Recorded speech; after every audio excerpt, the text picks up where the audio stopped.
Hello, I'm Robin Gunning, and today I'd like to read another excerpt from Longfellow's poem, The Song of Hiawatha, where my mother Winona got her name. At first I was only going to read the story of Winona and the birth of her son Hiawatha, but the introduction to the poem is so beautiful I decided to read it first. That was a couple of weeks ago. Since then, I've been thinking, how can I leave out the story of the descent of the Great Spirit? How he ended war between his peoples by giving them the peace pipe, and how he predicted the coming of Hiawatha. So here's another chapter from the Song of Hiawatha, the peace pipe.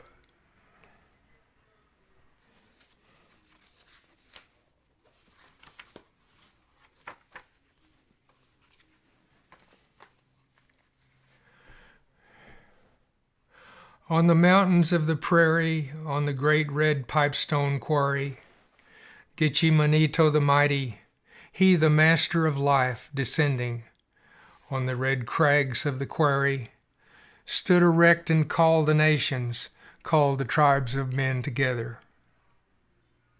From his footprints flowed a river, leaped into the light of morning, o'er the precipice plunging downward, gleamed like Ishkuda the comet, and the Spirit, stooping earthward, with his finger on the meadow, traced a winding pathway for it, saying to it, "Run in this way." From the red stone of the quarry, with his hand he broke a fragment, molded it into a pipe head, shaped and fashioned it with figures. From the margin of the river took a long reed for a pipe stem, with its dark green leaves upon it, filled the pipe with bark of willow, from the bark of the red willow, breathed upon the neighboring forest, made its great boughs chafe together, till in flame they burst and kindled, and erect upon the mountains, Gitche Manito the mighty smoked the calumet, the peace pipe, as a signal to the nations.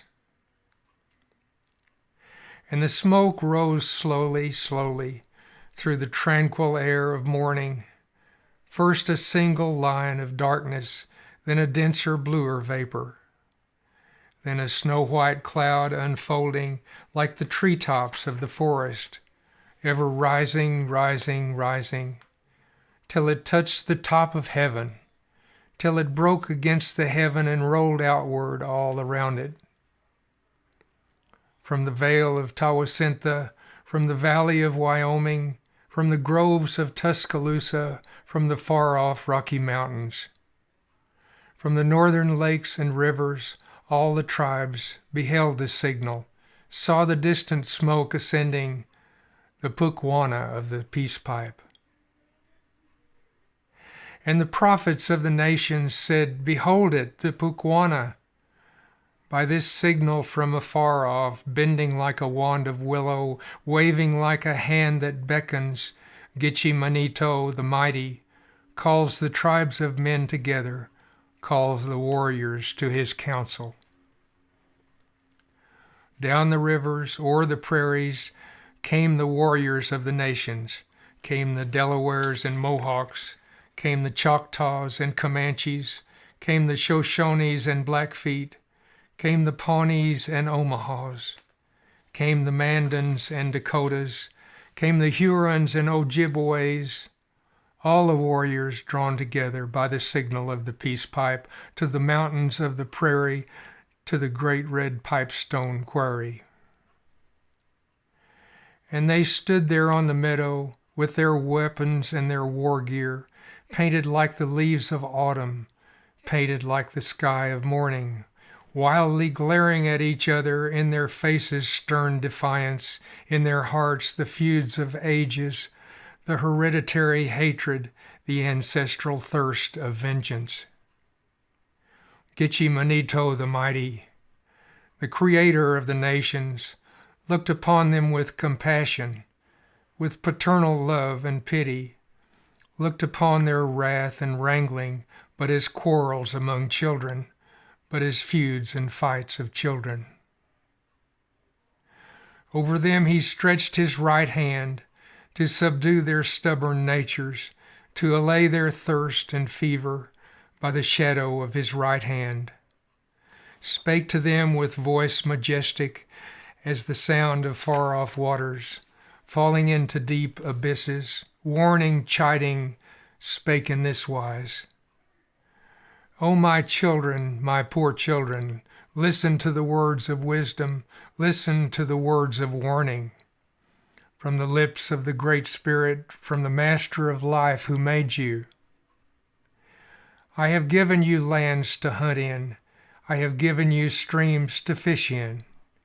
I have given you bear and bison. I have given you roe and reindeer. I have given you brant and beaver, filled the marshes with wild fowl, filled the rivers full of fishes. Why then are you not contented? Why then will you hunt each other? I am weary of your quarrels, weary of your wars and bloodshed, weary of your prayers for vengeance, of your wranglings and dissensions. All your strength is in your union, all your danger is in discord.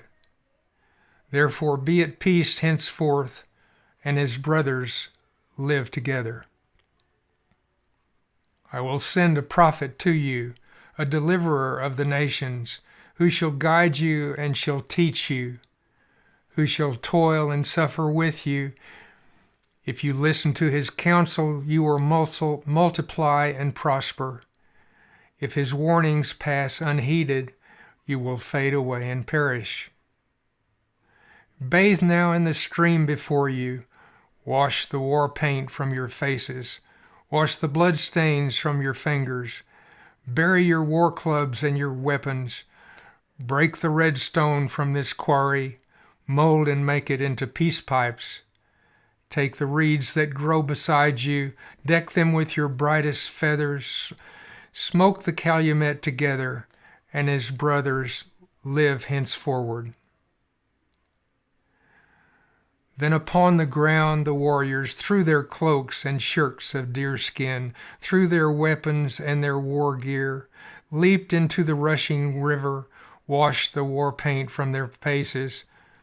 Clear above them flowed the water, clear and limpid from the footprints of the Master of life descending. Dark below them flowed the water, soiled and stained with streaks of crimson, as if blood were mingled with it. From the river came the warriors, clean and washed from all their war paint. On the banks their clubs they buried all their warlike weapons. Gitche Manito the mighty, the Great Spirit, the Creator, smiled upon his helpless children. And in silence all the warriors broke the red stone of the quarry, smoothed and formed it into peace pipes, broke the long reeds by the river, decked them with their brightest feathers, and departed each one homeward, while the Master of life ascending, through the opening of cloud curtains, through the doorways of the heaven, vanished from before their faces in the smoke that rolled around him, the Pukwana of the peace pipe.